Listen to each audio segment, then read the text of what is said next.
Hello guys, what is up. My name is Pradeep Kumar. Welcome again to this video. कल भी मैंने video डाली थी कि एमटेक का रोड मैप क्या है 2023 के अंदर। अगर आप एमटेक कर रहे हो तो क्या क्या आपको चीज़ें फॉलो करनी है।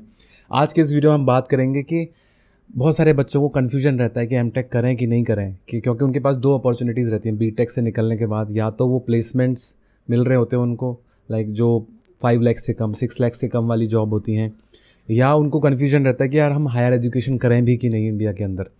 तो एमटेक है इंडिया के अंदर, अगर आपको हायर एजुकेशन करना है तो उसमें उनको कन्फ्यूजन रहता है कि करनी है कि नहीं करनी है। तो इस वीडियो के अंदर मैं डिस्कस करूंगा कि प्लेसमेंट्स वर्सेस एमटेक, और एमटेक करनी है तो क्यों करनी है, किन लोगों को एमटेक करनी चाहिए, तो उसके बारे में बात करेंगे इस वीडियो के अंदर।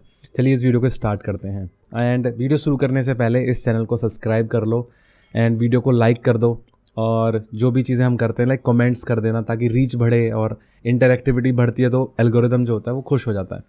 तो आपको ये सब चीज़ें करनी है। अब वीडियो को स्टार्ट करते हैं। सबसे पहले हम बात करते हैं कि यार लोग एमटेक करते क्यों हैं। जो प्राइमरी रीज़न होता है एमटेक करने का वो होता है कि एमटेक में जाने के बाद अगर जो चुनिंदा कॉलेजेस हैं, जो टॉप कॉलेजेस हैं, वहाँ पे प्लेसमेंट्स बहुत अच्छे होते हैं। मानो ना मानो, this is one of the biggest reason of India जो लोग एमटेक कर रहे हैं। बाकी जो मेन रीजंस होते हैं जो जिनके लिए एमटेक बनाई गई थी, वो सबसे पहले था कि स्पेशलाइजेशन। आपको किसी स्पेसिफिक फील्ड में स्पेशलाइजेशन करनी है। फॉर एग्जांपल आपको मोबाइल कंप्यूटिंग में करनी है, आपको डेटा इंजीनियरिंग में करनी है, आर्टिफिशियल इंटेलिजेंस में करनी है, क्लाउड कंप्यूटिंग में करनी है। तो ये जो स्पेशलाइज्ड कोर्सेज होते हैं वो 2 साल के होते हैं, डिप्लोमा टाइप चीज़ थी। तो ये स्पेशलाइजेशन अगर आपको करनी है तो आप एमटेक करते थे। दूसरी चीज़ है कि आपको R&D डिपार्टमेंट में जाना है, रिसर्च एंड डेवलपमेंट करना है किसी स्पेसिफिक फील्ड के अंदर।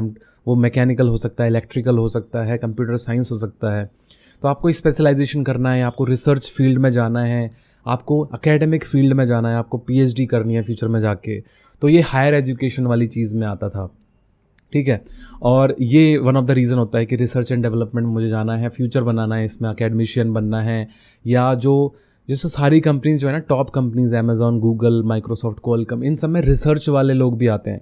रिसर्च के लोगों की भी बहुत ज़्यादा रिक्वायरमेंट है यहाँ पे। तो इनकी जॉब ऑब्वियसली सॉफ्टवेयर इंजीनियर से इनको ज़्यादा पेमेंट मिलती है जो रिसर्च प्रोफाइल में आते हैं। तो ये भी एक रीज़न होता है कि भाई वैल्यू होती है इन लोगों की जो स्पेशलाइजेशन किसी चीज़ में अगर आपने की होती है। दूसरी चीज़ करियर एडवांसमेंट के, कुछ साल लोग काम कर रहे हैं इंडस्ट्री में और उनका पैकेज कम ही है, स्विच वगैरह कर नहीं पा रहे हैं। फॉर एग्जांपल 5 साल से एक ही जगह पे काम कर रहे हैं और कुछ अभी स्कोप नहीं दिख रहा है, स्विचिंग वगैरह में प्रॉब्लम आ रही है, जो चीज़ वो पढ़ी रखी है वो काम की नहीं है। तो ऐसी सिचुएशन में तो मन करता है कि थोड़ा और पढ़ते हैं। उस समय कम पढ़ा था, अभी पढ़ने का मन कर रहा है तो और किसी चीज़ में एक्सप्लोर करते हैं, किसी चीज़ में डिप्लोमा करते हैं। तो उसके लिए लोग जनरली प्रेफर करते हैं, जो एक्सपीरियंस्ड लोग हैं वो भी। जब आप एमटेक करोगे या आप MS करोगे तो आप देखोगे कि आपके साथ बहुत सारे जो एक्सपीरियंस्ड लोग हैं इंडस्ट्री के वो भी हैं। तो ये भी एक बहुत बड़ा रीज़न होता है लोगों का कि अपने करियर को इन्हेंस करने के लिए, डेवलप करने के लिए एमटेक करते हैं। फिर वही ये 4-5 रीजंस हैं। जो टॉप रीज़न था जो मेरा था वो था प्लेसमेंट्स, बिकॉज मुझे पता था कि मेरे कॉलेज में अच्छी कंपनीज़ नहीं आएंगी एंड मुझे प्लेसमेंट्स अच्छे कॉलेज से लेना पड़ेगा। ऑफ कैंपस का उस समय मैंने सोचा नहीं था कि होता है। अभी हम इस पर भी बात करेंगे कि ऑफ कैंपस लेना चाहिए कि या एमटेक करना चाहिए। बहुत कन्फ्यूजन है लोगों को, बहुत ज़्यादा डाउट्स आ रहे हैं, कमेंट्स आते हैं मेरे को, ठीक है। अब हम बात करते हैं कि ये तो बात हो गई कि लोग एमटेक करते क्यों हैं।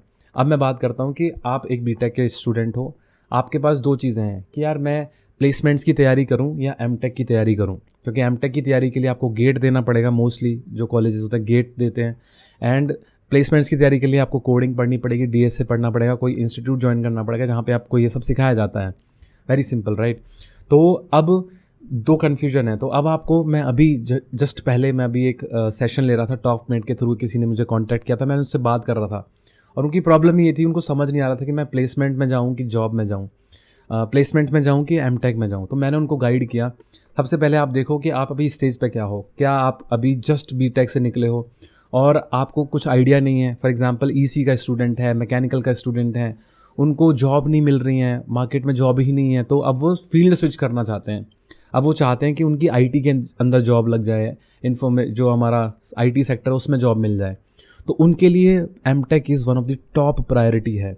मतलब अगर उनको मौका मिल रहा है CSE में एमटेक करने का, that is a best option they are having, because they are going to face lot of competition, lot of challenges and lot of like बहुत ज़्यादा मुश्किल आने वाली है अगर वो ऑफ कैंपस प्लेसमेंट लेते हैं। बिकॉज वो अभी जस्ट स्टार्ट कर रहे हैं अपना करियर, अपनी journey. You have to compete with those candidates who are who have already studied computer science in their BTech for 4 years and now they are preparing for placement. So आपका competition बहुत ज़्यादा हो जाएगा.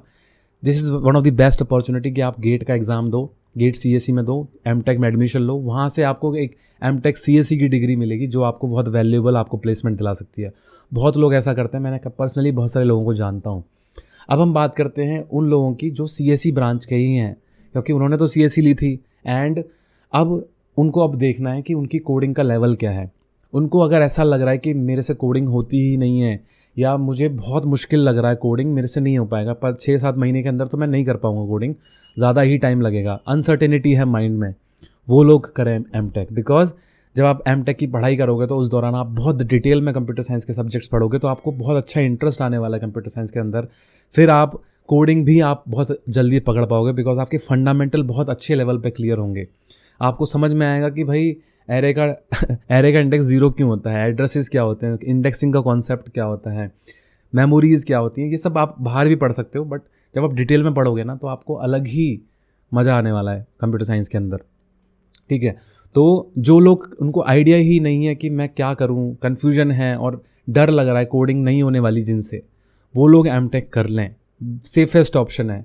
अब जिन लोगों से coding हो जाती है, और ऐसी मैं बात नहीं कर रहा कि कुछ क्वेश्चंस कर रहे हैं, 5 स्टार कोडर टाइप की कैटेगरी वाले जो लोग हैं वो लोग एमटेक ना करें. That is the suggestion I want to give, because you will eventually get a job in 6 months और सो. ठीक है, you should not do MTech because this will waste your time for 1.5 year. This is going to take that time.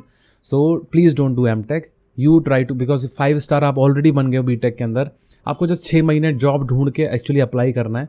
That is you are shorted because आपने बहुत मेहनत कर ली है BTech के अंदर, कोडिंग के अंदर. अब आपको एमटेक करने की ज़रूरत नहीं है, आपकी जॉब लग जाएगी, देर सवेर लग जाएगी, 1 साल से ज़्यादा टाइम नहीं लगेगा, आपको बहुत अच्छी जॉब आपको मिल जाएगी. तो आप ना करें.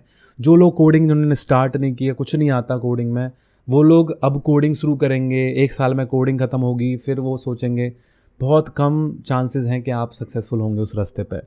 ठीक है, ये जो रास्ता है इसमें आपको पढ़ने को मिलेगा, आपको सीखने को मिलेगा, आपको ऐसा लगेगा कि मैं जो बीटेक का ज्ञान था जो मैंने मिस कर दिया है वो मुझे दोबारा पढ़ने को मिलेगा. तो ये एक पूरा इमर्सिव जर्नी होने वाली है, आपको कंप्यूटर साइंस पूरी निचोड़ के आप गेट के अंदर देने वाली है. तो वो लोग एमटेक करें. ठीक है, तो आई होप आपको थोड़ी क्लैरिटी आई होगी कि किसको जॉब करना है, किसको आपका एमटेक करना है. जॉब वही लोग करें अभी जितना भी मिला है जिनकी कोडिंग बहुत अच्छी है या जिनका कोई एज फैक्टर भी है. फॉर एग्जांपल कोई बंदा 27 साल का है, 26 साल का है, उसने ऑलरेडी गेट के अटैम्प्ट दे दिए, तो अब प्लीज़ ना ट्राई करें. 1 से 2 बार अटैम्प्ट दो गेट के, कॉलेज में दो, एक ज़्यादा से ज़्यादा ड्रॉप करके दे दो, उससे ज़्यादा गेट के अटैम्प्ट मत दो please. This is humble request. Dropping is never a solution. अगर आपने बिल्कुल पढ़ाई नहीं की है तब ड्रॉप कर रहे हो, that is very positive, because आपको पता है कि 1 साल में अपना इन्वेस्ट करने वाला हूँ, उसके बाद मेरी नॉलेज बहुत अच्छी जाएगी. That is a good drop.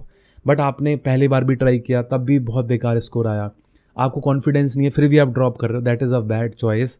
Please don't do that. मैं इस पर वीडियो बनाऊंगा कि किन को ड्रॉप करना है, नहीं करना है, इस पर भी बहुत वीडियोज़ आने वाले हैं. आई होप थोड़ा जो मेरे अंदर जो चीज़ें हैं, मुझे जो इन्फॉर्मेशन है आपके काम आए, आपको डिसीजन मेकिंग में हेल्प करे. आपको पर्सनली अगर मेरे से बात करनी है तो आप टॉपमेट के थ्रू बात कर सकते हो. हमने भी एक व्हाट्सएप ग्रुप भी बनाया ताकि एक कम्युनिटी बने जो लर्नर्स हैं उनकी, और आपस में आपके बहुत सारे डाउट्स आपस में ही सॉल्व हो जाते हैं ना, तो वो आप उस ग्रुप पे पूछ लें. मैं भी उस ग्रुप पे एक्टिव रहता हूँ. और पर्सनली अगर बात करनी तो टॉपमेट के थ्रू. ठीक है, तो आई होप आपको वीडियो पसंद आई हो. सब्सक्राइब किए बिना मत जाना प्लीज़. इस चैनल को सब्सक्राइब करिए, वीडियो को लाइक करिए और शेयर करिए अपने दोस्तों के साथ जो कन्फ्यूज़ हैं करियर के अंदर. और कोई भी प्रॉब्लम है कमेंट डाउन में बताइए, कमेंट में मैं रिप्लाई करता हूँ. बताइए कि आप कहाँ पे पढ़ रहे हैं, क्या कर रहे हैं, ताकि मेरे को आइडिया लगे कि आपकी हेल्प मैं कैसे और अच्छे से कर सकता हूँ. मिलते हैं अगले वीडियो में, तब तक के लिए बाय बाय, टेक केयर, नमस्कार. I will see you in the next one.